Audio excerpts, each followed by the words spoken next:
Alright guys, now let's continue doing some more problems based on chain rule, and it's a little more complicated than the most simple rules. Alright, so here the next question says y is equal to sine root of e power sine inverse of x. Okay, where exactly is x? X is somewhere far, so who's the outermost function? The outermost guy is sine, then you have a root, then you have a e, then you have sine inverse, and you read x. So how many functions are there? Let's name them. This guy is 1, this guy is 2, this guy is 3, this guy is 4, and then you have x. Okay, so it means there are 4 chains. Alright, so let's go ahead and see. So who's the outermost chain? That is sine. Alright, so how will I break sine? So that is cos, and whatever is inside cos would be there. That is cos of root e power sine inverse of root x. Okay, sine inverse of x, that's it. Yeah, correct. Now I just differentiated sine as cos, and I wrote what was inside, and differentiation of what else is there? That is root e power sine inverse of x. Yes, so what is the next function? I named sine as 1, root as 2, so it means I got to still differentiate the root function. That's it. How do you differentiate root? Yeah, root has to be 1 by 2 root of whatever is inside into differentiation of whatever is inside. So who's inside the root? I just broke root like that. Okay, who's inside the root? That is e power sine inverse of x and e power sine inverse of x. Very nice. So what's the next step? I can add cos root of e power sine inverse of x into 1 by 2 root of e power sine inverse of x. Now how will I differentiate e power any function? So e power any function is e power the same function into differentiation of that function. That's how e power functions open, right? So exponential functions. Cool. So what is inside this guy?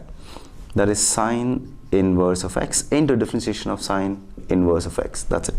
So the last guy is sine inverse of x. See, I opened sine as cos, the first function. Then in the next step I opened the root, second guy, over. The next step I opened e, that is third.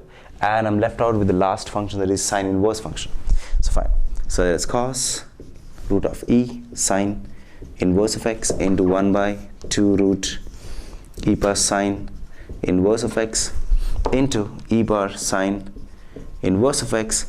And how do you differentiate this guy? That is 1 by root of 1 minus x squared. Yeah, that's all about it. Can I do this whole thing in one step? Yes.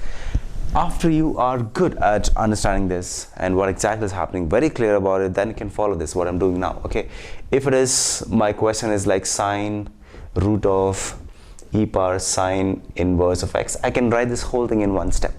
How?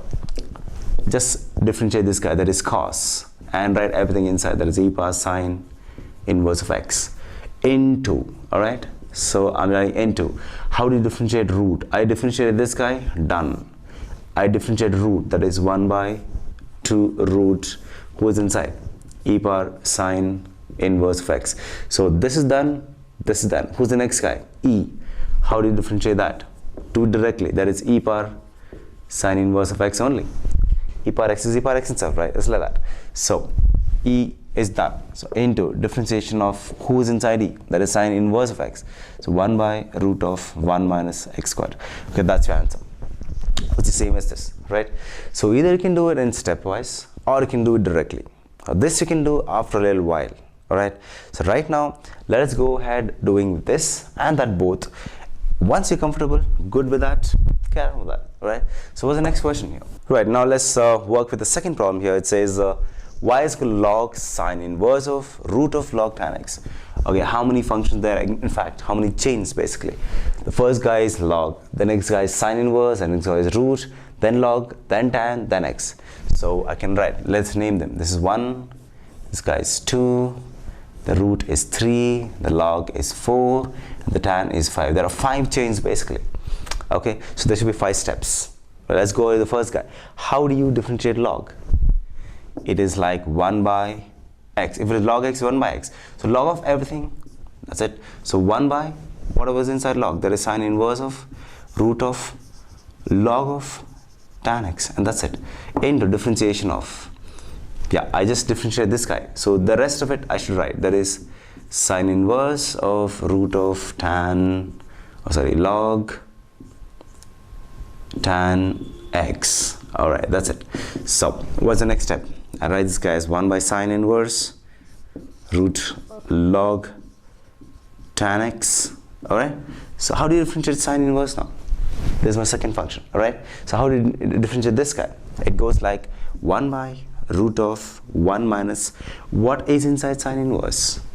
This whole thing whole square, that is root log tan x, the whole square, into differentiation of, see, I finished log, I finished sine. So who's the next guy? Next guy is root. All right, so I still need to differentiate root log tan x. It's like that.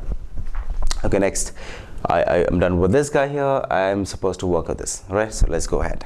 That is 1 by sine inverse of, keep writing this, it's very important that you write this in your exams.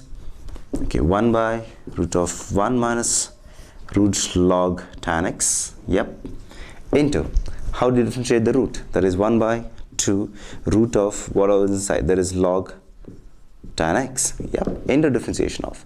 See, I finished with this guy, and the root. Now who's next? The fourth function, that is log. Or you can see it from here also. I finished this guy, I'm left out with these two guys, that is log tan x. Still got to work on it, right? So the next step, I can work with this guy. So let me write this. Okay, this guy remains like that. This guy remains like that. This guy also remains like that. Now, how do you differentiate this? I have log tan x. So how do you differentiate log? That is 1 by, what is inside? That is tan x, into differentiation of tan x. In the next step, I can differentiate tan x as secant squared x. That is the answer. All right, I hope you get this. Now let's do the last problem. I want you guys to work this out yourself. All right, the last problem says y is equal to e power sine inverse of root of x. So now let us count the number of functions. The outermost function is e, right? Then inside e is sine inverse. Then you have a root, then x. It means there are 3 functions. This e is the first function, sine inverse is the second function, and root is the third function. It means there should be 3 steps. Let's go ahead. dy by dx. So how do you differentiate e? E power any function is the same function into differentiation of that function. So who's inside e? That is sine inverse of x or root x into differentiation of sine inverse of root x. That's it. So I'm done with the e function. Who's the next function? It's the inverse function. It means this guy. So e sine inverse of root x, done. How do you differentiate this guy? 1 by root of 1 minus whoever is inside sine inverse, that is root x the whole squared, into differentiation of. See, I'm done with e, I'm done with sine inverse, and the third is a root function, and who's inside root is x. That's it. So what happens? E power sine inverse of root x to 1 by root of 1 minus root x whole square. I can write x, 1 minus x, into 1 by 2 root x, and that's your answer. Very simple. Now I think we are good with chains. Basically, let it be 1 chain, 2 chains, or 3 chains, or 4 chains, or 5 chains, or whatever it is. Identify the outermost function, start differentiating that. That's it. Do it in steps before you're good with it. Later we can see what to do. All right, let's complicate differentiation a little more and see what happens.